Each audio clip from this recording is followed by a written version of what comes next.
Bueno, recuerden, como digo siempre, que esto es un resumen de resumen de resumen, sistema urinario o aparato urinario. Eh, lo principal que tenemos que tener acá es que los riñones son órganos pares que están ubicados detrás del retroperitoneo y que tienen funciones vitales para la vida.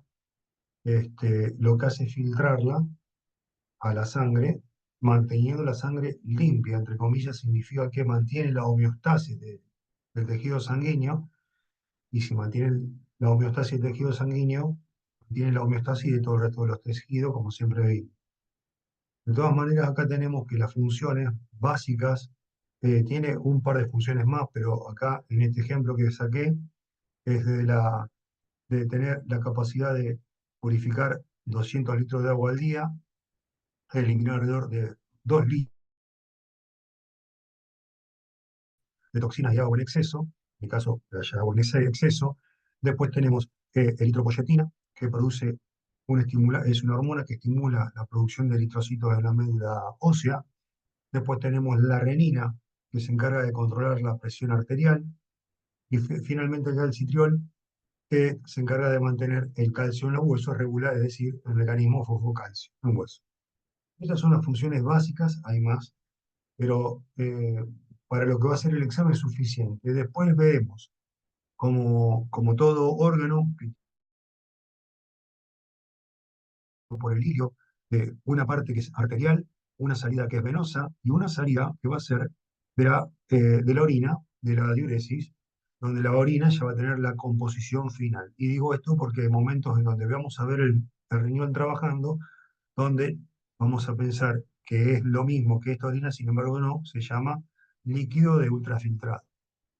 Cuando nosotros nos metemos dentro del riñón, en un corte, vamos a ver que está separado a nivel casi macroscópico en una parte que es corteza, y si tenemos una corteza, una parte que va a ser médula. Luego, esa corteza y esa médula va a tener cosas más específicas. Fin de cuento para esta parte. Cuando pienso que entra la sangre arterial, es sangre sin filtrar, va a ingresar por la arteria, se va a bifurcar y distribuir en millones de- de- de vasos sanguíneos. Estoy pensando en pensarle, en decirle capilares, se va a subdividir en, la expresión más chiquita que vamos a tener dentro del riñón, que va a ser el glomérulo, y observaremos que esas terminaciones de esas bifurcaciones de la parte arterial se van a encontrar siempre en la parte de la corteza. Y esto es importante porque una de las preguntas de examen es dónde terminan la bifurcación de las arterias y arteriolas. Finalmente terminan dentro de la cápsula de Bowman, en la corteza. ¿Y en la médula no pasa nada, profesor? Sí, en la médula vamos a disponer de algunos elementos anatómicos muy importantes, por ejemplo, los cálices, y después lo voy a mostrar en la otra imagen, pero acá podemos observar que acá tiene un cáliz de característica cáliz menor, pero luego esos dos cálices menores se unen en un cáliz mayor, y finalmente desemboca todo en lo que vamos a ver como la pelvis renal. Cuando yo veo aún más simplificada la imagen y se representa la parte de la corteza que se ve muy bien, esta parte de la corteza que se ve muy bien, y la parte medular, nosotros tenemos que hacer un poquito de razonamiento de lo siguiente. La sangre se va a filtrar en, en la corteza, y finalmente esa sangre filtrada va a producir líquido de ultrafiltrado y finalmente la orina. Todos los túbulos de esas filtraciones se van a desembocar primero en los cálices menores, luego en un cáliz mayor, y el riñón en característica tiene tres cálices mayores, y después tiene de 5 a 7 cálices menores, donde todos esos cálices terminan desembocando en la pelvis renal. ¿Dónde terminan los cálices, profesor? En la pelvis renal. Pregunta de examen. y luego de la pelvis renal va a bajar la orina por el uretra a la vejiga.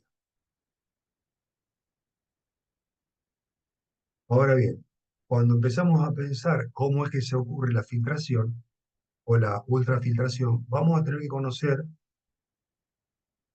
este, la estructura histofuncional o anatofuncional que se va a llamar nefrona.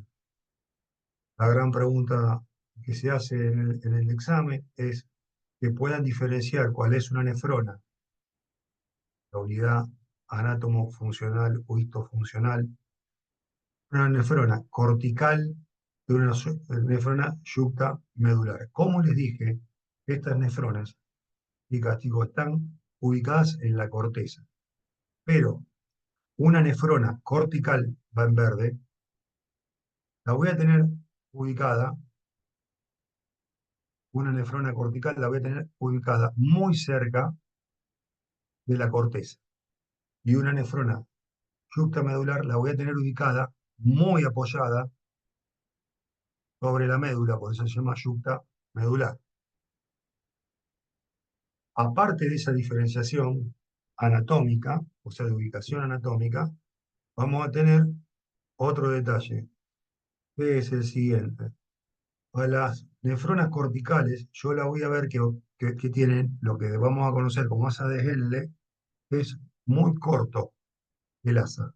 Y aparte que la parte de la rama fina del asa de Henle también es corta.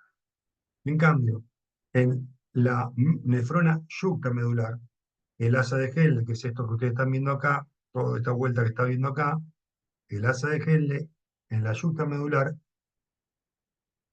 es mucho más larga y sobre todo la parte fina del asa de Henle también es más larga.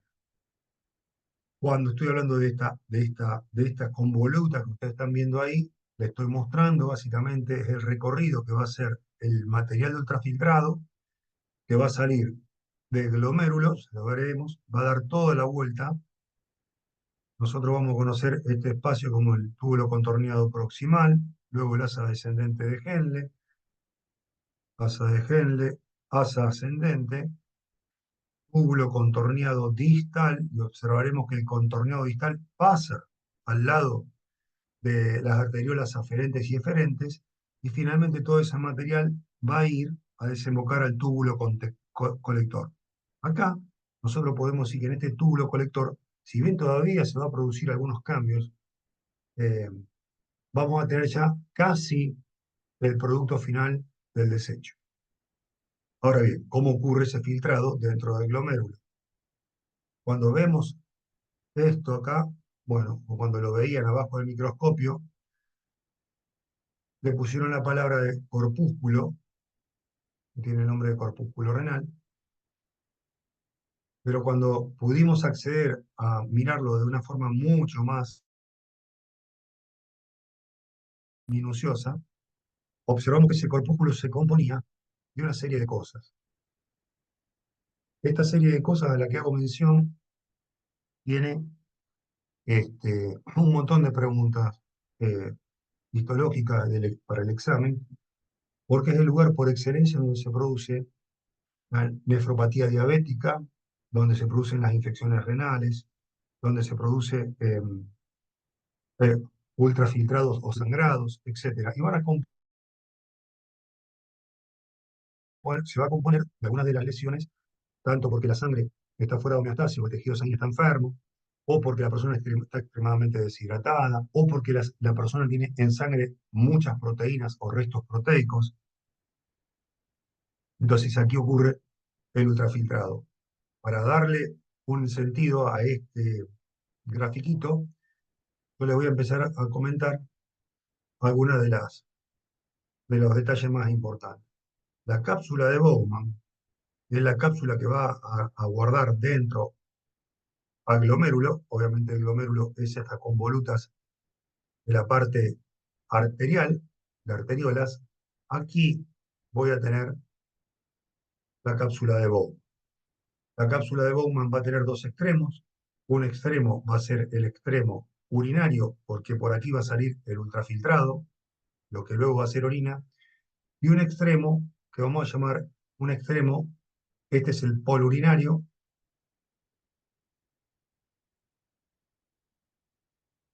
y este es el polo vascular.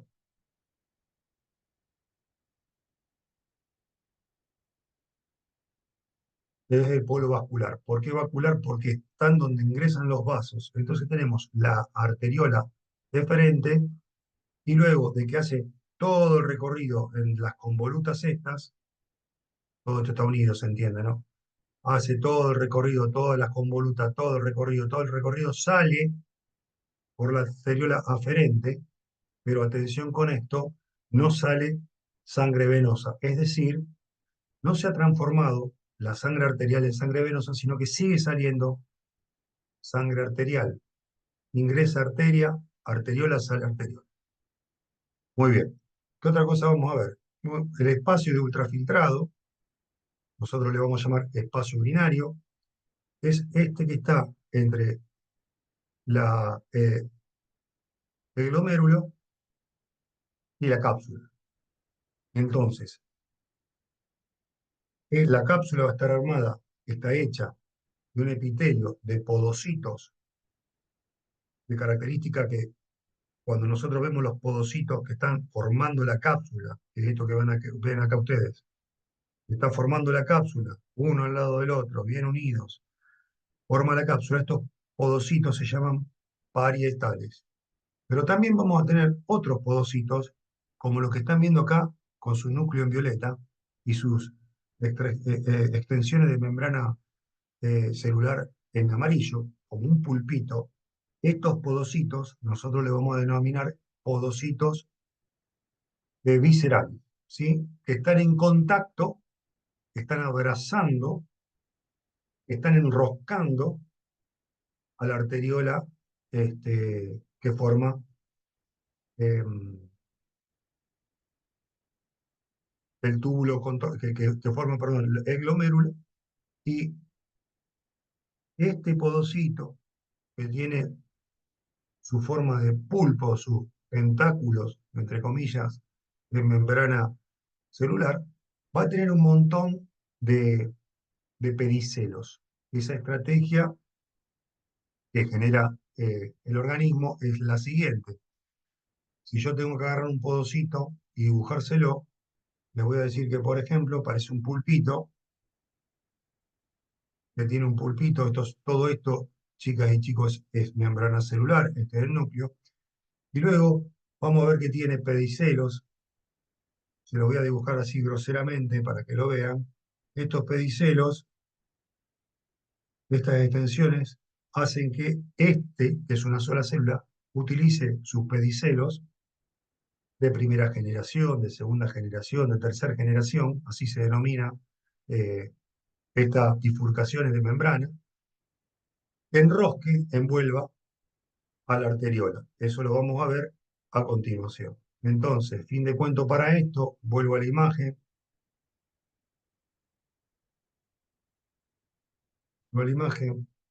Cuando nosotros vemos ahora el corpúsculo renal, estamos viendo que se compone de una cápsula de Bowman, ese es el nombre que le damos. Luego, dentro de la cápsula vamos a tener unas convolutas que se va a llamar glomérulo, y que por el lugar donde ingresen las arteriolas se va a llamar polo vascular, y por el lugar donde salga el ultrafiltrado se va a llamar polo urinario. Bien, ¿cómo se produce la microfiltración aquí? De la siguiente manera. Acá estamos viendo un ejemplo cortado de, de la arteriola, de las arteriolas, y estamos viendo al podocito con sus tentáculos, con sus prolongaciones de membrana, que lo va envolviendo a la arteriola. Pero ¿cuál es el detalle? Que esta arteriola, esta forma, tiene un endotelio que se llama endotelio fenestrado, porque tiene pequeños agujeritos el endotelio. Entonces acá estos pequeños agujeritos hacen que el ultrafiltrado, vamos a llamarle plasma y minerales, agua y minerales, salga por aquí, ¿a dónde? Al espacio urinario que era de la cápsula de Bowman. Entonces, si yo no tuviese este podocito, la pérdida sería excesiva. Para que no haya una pérdida excesiva, tenemos una membrana basal, una lámina basal, en donde se apoya el tentáculo, el pedículo del podocito.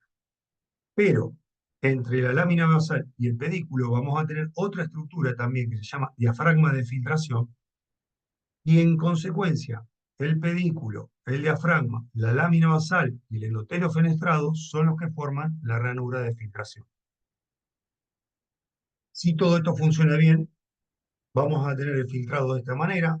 Por aquí veremos qué pasa en la sangre arterial y acá va a haber un filtrado entre estas prolongaciones o generaciones primarias, secundarias del podocito, y todo esto cuando todo funciona bien, ¿sí? Si no tuviésemos el podocito, los podocitos estarían enfermos, la filtración estaría totalmente anómala y aparte de perder eh, agua, minerales y demás, perderíamos proteínas en exceso, glucosa en exceso, etcétera. Y si pierdo todo eso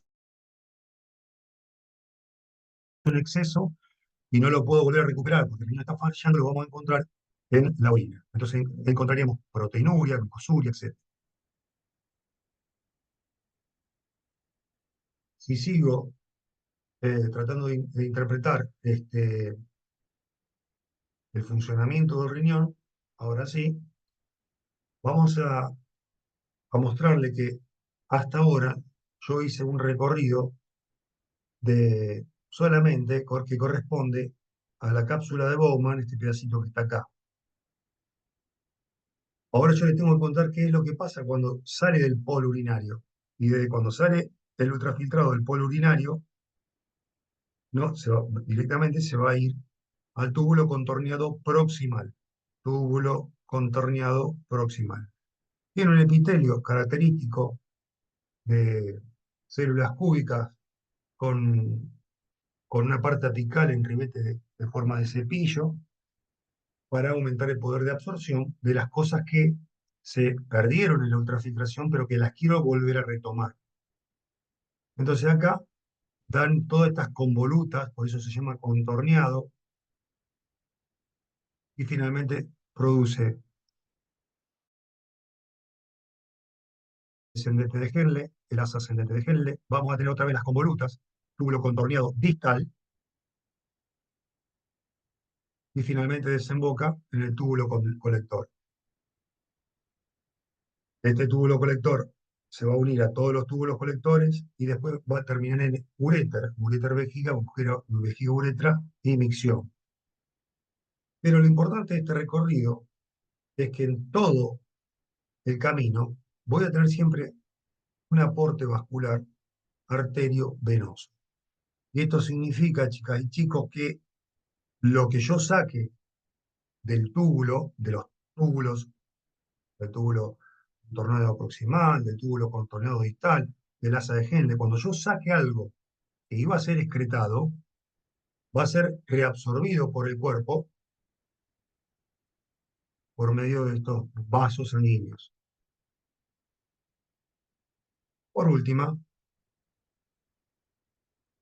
por última, en el túbulo contorneado proximal, que es la primer convoluta que encontramos cuando sale la parte del polo urinario, acá vimos que este es el polo urinario, esta presión de ultrafiltrado va a recorrer el túbulo contorneado proximal, y va a ocurrir lo siguiente, que en este lugar va a haber una selección de una reabsorción de sodio y de cloro.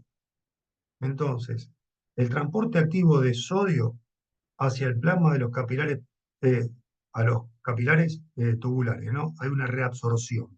Entonces se filtra de nuevo el sodio, se filtra de nuevo el cloro. Y cuando yo tengo ahora cloruro de sodio fuera del túbulo contorneado proximal, lo que va a ocurrir es que el agua que se iba a perder por acá, recuerden que este se va a los uréteres, el agua vuelve a ser absorbida.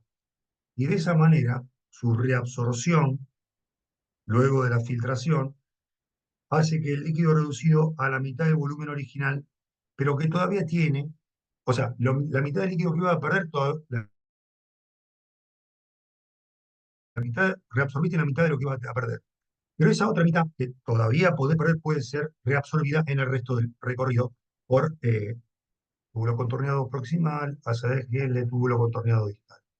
Y finalmente, volvemos al inicio, y nosotros sabemos que se encarga, entre comillas, de purificar 200 litros de agua por día, ese es el flujo circulatorio que tienen los riñones, pero que de esos 200 se va a eliminar alrededor de 2 litros. Entonces, pasan 200 por todo el recorrido que les mostré y se vuelve a reabsorber constantemente para que solamente pierdas 2 litros de agua por día aproximadamente. Agua y toxinas, agua y urea, agua y glucosa en el peor de los casos, agua y proteína en el peor de los casos, etc. Solo nos queda ahora ver cómo funciona lo que vamos a llamar el aparato glomerular para entender el control de la presión arterial. Y en esto que les di están todas las preguntas de sistema urinario o aparato urinario para el parcial.